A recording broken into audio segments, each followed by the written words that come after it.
Let me talk a bit about the winter of discontent and the summer of unrest.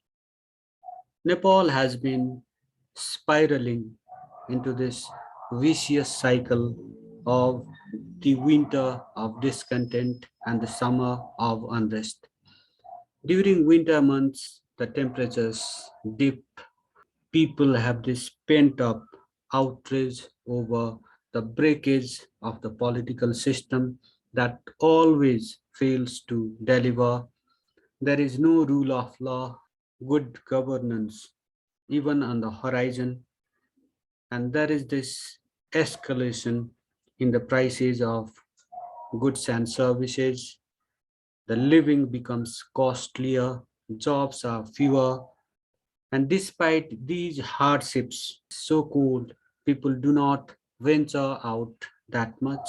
They just remain within the confines of their homes, their offices.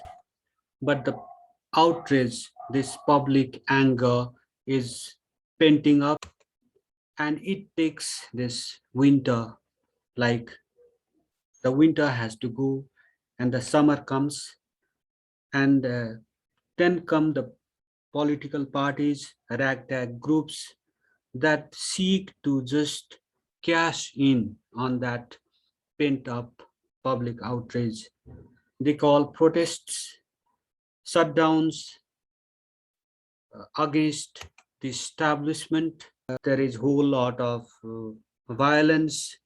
The state resorts to violence, tries to brutally suppress these protests on the streets. During the summer, it's like unrest almost all the time. One or the other party just always calls protests, shuts the streets and roads.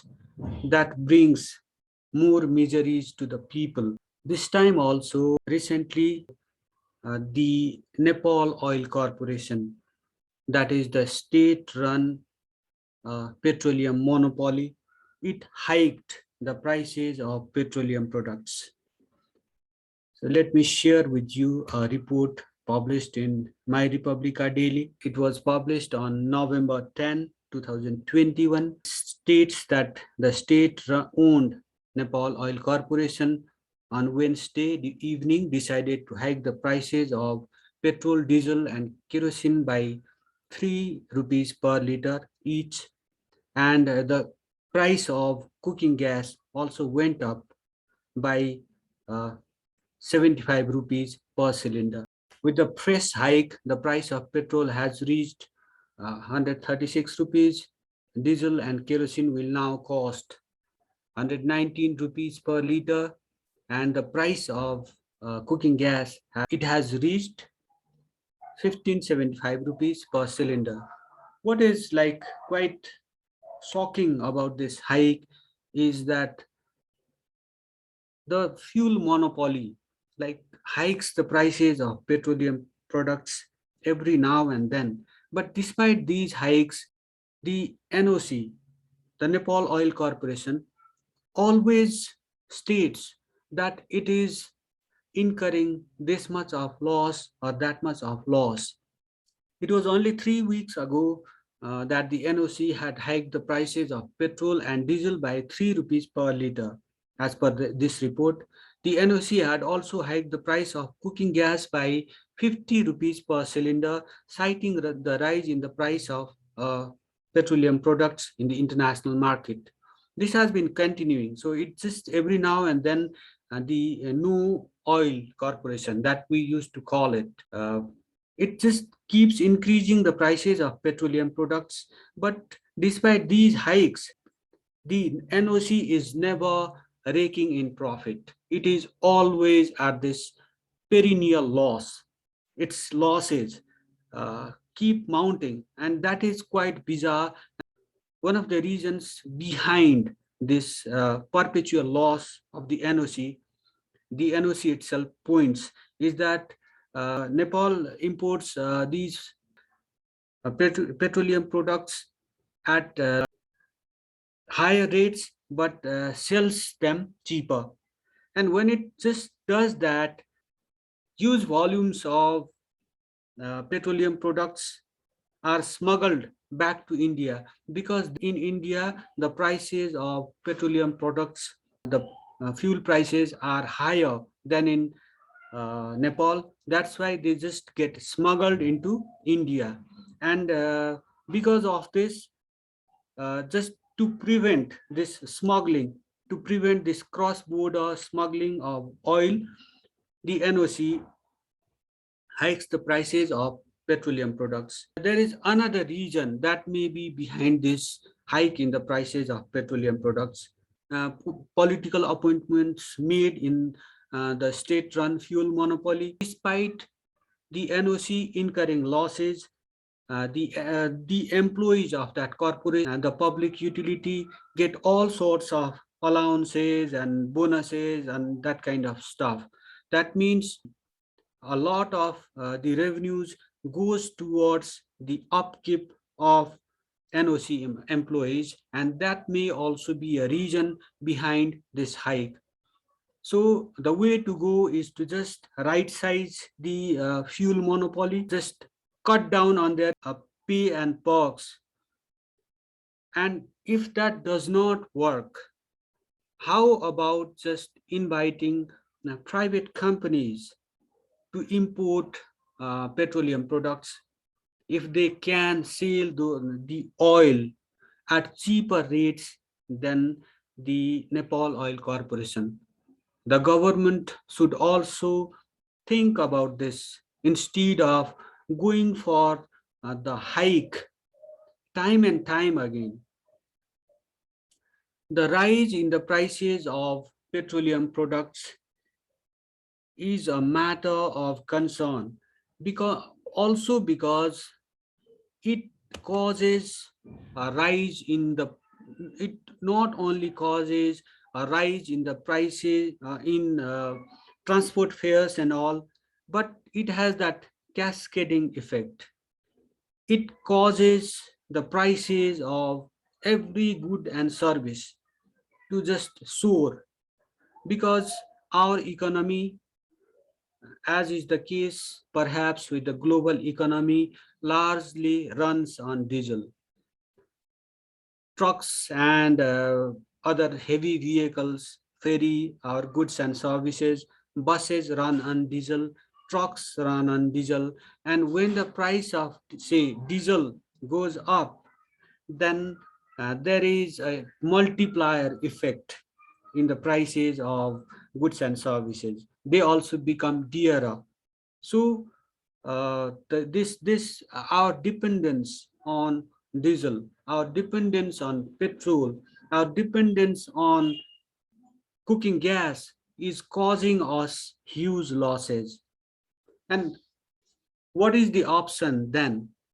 The option is to just switch to electric transport system, to just start building an economy that runs on hydroelectricity, because we are supposedly very rich in uh, hydropower potential, but we are not doing that. We are producing a bit of hydroelectricity, but we are selling it quite cheap in India. Uh, this is because we don't have a proper evacuation system. We don't have a national grid and all that, that just evacuates power produced in some of the power hubs of the country. Uh, Given that this is the case, the government should focus on just developing this transmission system, electricity transmission system, so as to ensure that our reliance on this fossil fuel just goes down. That is what India has been doing. It has been importing power from Nepal. Let me share with you a report published in Kantipur National Daily. It just states that in course of 2 weeks, Nepal has sold more than 6 crore rupees worth of electricity, hydroelectricity, that is, to India. Uh, the highest price at which Nepal sold electricity to India was uh, 5.3 rupees, 3.7 Indian currency, Indian rupees. That is what Nepal got. About 5 rupees Nepal got for per unit of electricity sold. But this is like peanuts, because what happens is the cost of generation of electricity in Nepal is quite high. It is quite high. The projects, hydropower projects, almost never complete on time, and the budget, the actual budget spent in the completion of these projects is always higher than the estimated budget. That means the hydropower produced in Nepal is quite expensive, and it takes like years, decades at this rate to recoup the investment made in uh, the production of the green energy, that is hydroelectricity. That means the wiser way is to just switch to this electric transport system, to switch to electric uh, system, instead of relying on these diesel run industries, diesel and petrol run transport systems.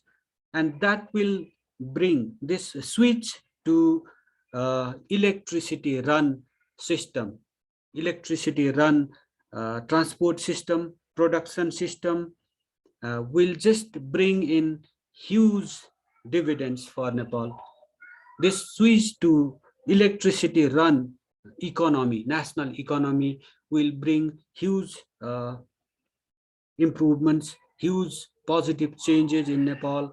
The environment will improve, the people's expectancy will improve, because we'll not have to just make do with uh, buses and trucks that just whose emissions are quite high, and that has this bearing on public health. Will have to spend uh, less on uh, public health care, because the environment will improve, and the pollution will go down, and that will have multiplier effects. But that is not what we are doing. Take the example of a recent decision that the provincial government of Bagmati made. Earlier, there was this plan to just import electric buses, 30 electric buses, by spending about 300 million rupees, I guess. But that was the decision of the erstwhile provincial government, but it had to just quit and make room for another government. And this government under under Chief Minister Rajendra Pandey decided to put on hold the plan to purchase those 30 electric buses. The reason behind this decision was that uh, there were no electric charging stations. The charging stations were not ready as yet, and that's why we are putting on hold this plan to just import electric vehicles. That is what the government said. One wonders what is stopping the governments, the provincial or the central government, from working on war footing to establish, to install those charging stations, and start just replacing these electric, I mean diesel and petrol run vehicles with uh, electric vehicles. That will just, as I said earlier, bring like multiplier effects, positive changes. Now a bit about this protests organized by the Biplav led CPN Maoist.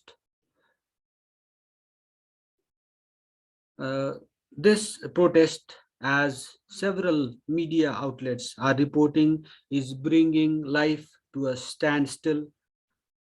This flow of goods and services has just come to a standstill, and factories have shut, that kind of thing.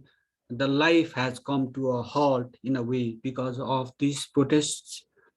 This protest is against the hikes in the prices of petroleum products.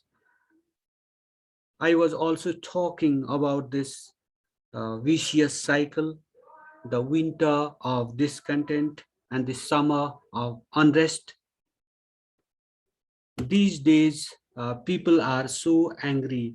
The public outrage has increased so much that people are hitting the streets, whether it's in the summer or in the winter.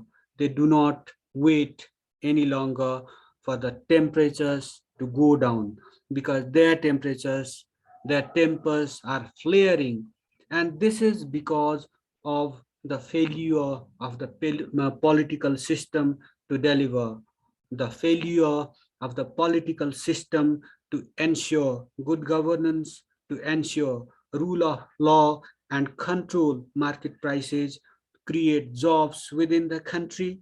And these are the reasons, some of the reasons behind this increase in public outrage at the government, at the state. What happens because of these outrages is that there is prolonged political instability in the country. Foreign powers get to just muddy the troubled waters further and fish in them. And what happens, what these outrages, in case of Nepal, in every 10 years or so, every decade or so, political changes take place because people are not content with the political system. They feel that the system has failed to deliver. They feel that the political system for which they laid down their lives, they shed their blood, sweat, toil, and tears, has failed to deliver, failed to meet a minimum of their expectations. And this frustration, this this anger, this pent up anger leads to public outrage, and that is what fuels political protests. Different political parties, ragtag outfits, and all seek to cash in on these sentiments, this pent up public outrage. And because of these movements, these protests, these outrages fuel movements against the political leadership, the parties, the whole state that goes that just that is mired in corruption.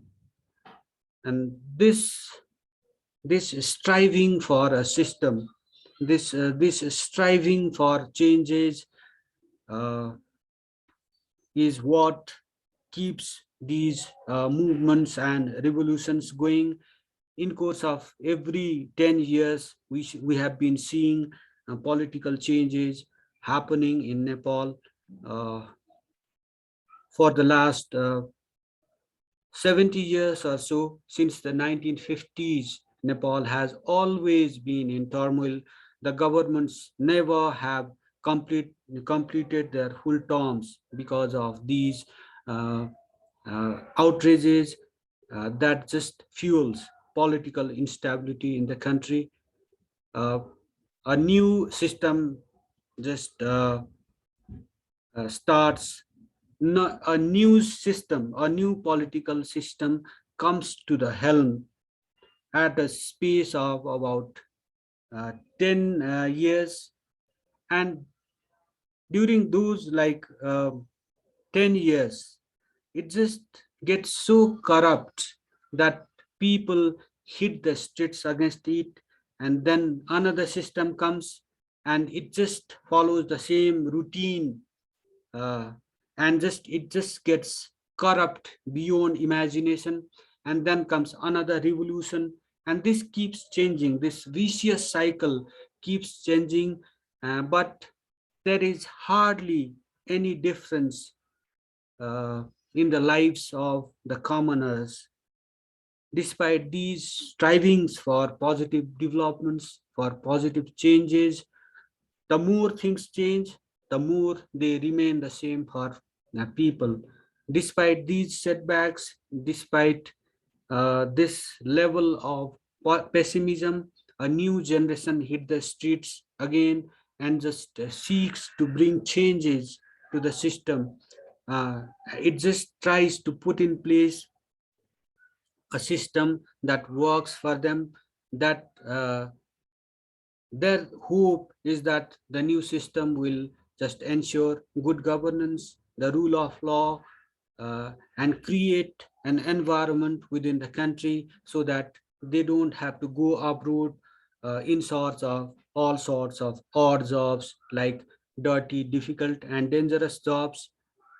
But this, their hopes are always dashed. I wonder if this protest, if this general strike that the CPN Maoist, the Biplab-led CPN Maoist has called, will just is a prelude to a series of protests uh, that will follow in coming months. And I wonder if this is an early indication of the burnout of the system, of this political system. And I wonder if we are